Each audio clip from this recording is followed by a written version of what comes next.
Shalom, selamat pagi Bapak Ibu Saudara-saudari. Kita bersyukur berjumpa kembali pagi hari ini dalam Renungan Harian Toraja edisi Rabu 26 November 2025. Mari berdoa untuk membaca firman Tuhan. Bapa di sorga, terima kasih untuk perlindungan-Mu dalam kami beristirahat semalam. Pagi hari ini kami boleh dibangunkan dengan kekuatan dan kesehatan baru. Memulai aktivitas kami hari ini, kami akan membaca dan merenungkan firman-Mu. Mohon Roh Kudus memberi kami hikmat untuk mengerti dan melakukan firman-Mu. Di dalam nama Yesus Kristus, kami berdoa. Amin.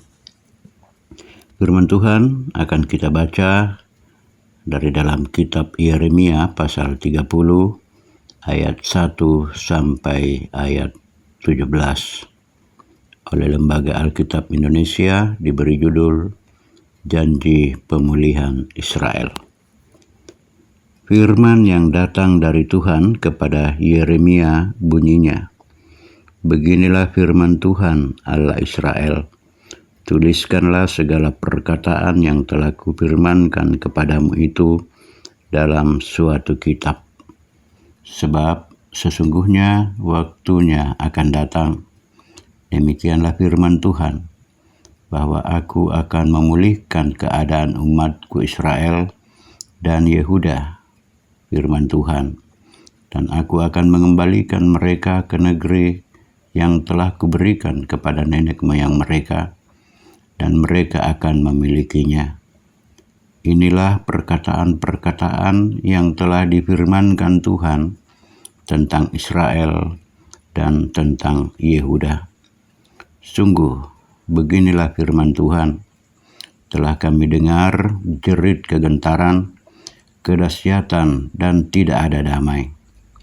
Cobalah tanyakan dan selidiki, adakah laki-laki melahirkan?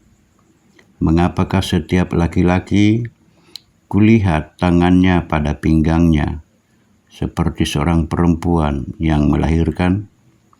Mengapakah setiap muka berubah menjadi pucat? Hai, alangkah hebatnya hari itu, tidak ada taranya. Itulah waktu kesusahan bagi Yakub, tetapi ia akan diselamatkan daripadanya. Maka pada hari itu, demikianlah firman Tuhan semesta alam. Aku akan mematahkan kuk dari tengkuk mereka dan memutuskan tali-tali pengikat mereka, dan mereka tidak akan mengabdi lagi kepada orang-orang asing. Mereka akan mengabdi kepada Tuhan Allah mereka dan kepada Daud raja mereka yang akan kubangkitkan bagi mereka. Maka engkau janganlah takut, hai hambaku Yakub. Demikianlah firman Tuhan. Janganlah gentar, hai Israel, sebab sesungguhnya aku menyelamatkan engkau dari tempat jauh dan keturunanmu dari negeri pembuangan mereka. Yakub akan kembali dan hidup tenang dan aman dengan tidak ada yang mengejutkan, sebab aku menyertai engkau, demikianlah firman Tuhan, untuk menyelamatkan engkau. Segala bangsa yang keantaranya engkau kuserahkan akan kuhabiskan, tetapi engkau ini tidak akan kuhabiskan. Aku akan menghajar engkau menurut hukum, tetapi aku sama sekali tidak memandang engkau tak bersalah. Sungguh, beginilah firman Tuhan, penyakitmu sangat payah, lukamu tidak tersembuhkan. Tidak ada yang membela hakmu, tidak ada obat untuk bisul, kesembuhan tidak ada bagimu. Semua kekasihmu melupakan engkau, mereka tidak menanyakan engkau lagi. Sungguh, aku telah memukul engkau dengan pukulan musuh, dengan hajaran yang bengis, karena kesalahanmu banyak dosamu berjumlah besar. Mengapakah engkau berteriak karena penyakitmu, karena kepedihanmu sangat payah, karena kesalahanmu banyak, dosamu berjumlah besar, maka aku telah melakukan semuanya ini kepadamu. Tetapi semua orang yang menelan engkau akan tertelan, dan semua lawanmu akan masuk ke dalam tawanan. Orang-orang yang merampok engkau akan menjadi rampokan, dan semua orang yang menjarah engkau akan kubuat menjadi jarahan. Sebab aku akan mendatangkan kesembuhan bagimu, aku akan mengobati luka-lukamu, demikianlah firman Tuhan. Sebab mereka telah menyebutkan engkau orang buangan, yakni sisa yang tiada seorang pun menanyakannya. Demikian firman Tuhan. Dari bacaan tadi, kita akan renungkan dengan tema janji pemulihan bagi yang berserah. Bapak, Ibu, Saudara-saudari, para pelayan Tuhan, secara khusus pendeta, tentu paham benar rasanya diutus menjadi pelayan ke tengah-tengah jemaat dengan karakter yang berbeda-beda. Apalagi jika sudah ada gambaran mengenai pergumulan yang dihadapi di tengah-tengah jemaat yang dituju.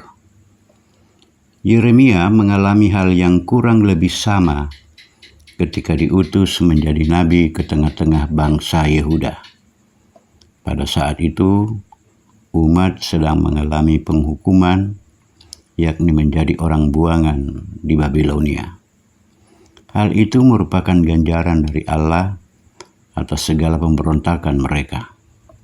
Sebagai nabi Allah, Yeremia merespon panggilannya dalam keteguhan iman. Ia tidak segan mengkritik umat Allah, termasuk para raja keturunan Daud, bahwa sungguh yang mereka alami adalah ganjaran atas kesombongan mereka sendiri.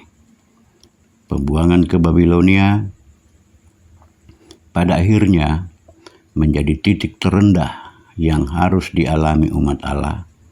Sebab itu bukan hanya soal pembuangan secara fisik, melainkan juga secara emosional dan spiritual. Di sanalah mereka terus mempertanyakan kasih dan keadilan Allah yang selama ini telah menyebut mereka sebagai umat pilihan. Namun berada di pembuangan dan menjadi bahan olok-olok dari bangsa lain membuat harga diri mereka seolah dirampas dan diinjak-injak. Tidak ada lagi yang tersisa selain rasa malu dan keputusasaan. Akan tetapi, lewat kesempatan itu, Allah memakai Yeremia untuk menubuatkan keselamatan dan pemulihan, bahwa Allah memang membenci kesombongan manusia, tetapi Dia juga adalah Allah yang murah hati, yang bersedia menawarkan pemulihan. Yang Tuhan minta adalah keterbukaan untuk mengakui dan meratapi pemberontakan kita di hadapannya, sambil tetap percaya bahwa semengerikan apapun kondisi pembuangan yang kita alami dalam pandangan kita masing-masing, Allah sanggup memulihkannya. Amin. Mari berdoa. Terima kasih Tuhan, Engkau telah menyapa kami lewat firman-Mu. Roh Kudus Tuhan menyempurnakan pemahaman kami untuk kami hidupi dalam menapaki hari-hari karunia Tuhan. Firman-Mu mengingatkan untuk kami selalu berserah kepadamu, mengakui segala kesalahan dan dosa kami, agar hidup kami senantiasa dibaharui. Apa yang kami lakukan hari ini Tuhan, tuntun kami, berkati kami, untuk kemuliaan-Mu dinyatakan. Ini doa kami di dalam nama Yesus Kristus. Haleluya. Amin. Demikian renungan harian Toraja hari ini. Selamat beraktivitas. Tuhan memberkati.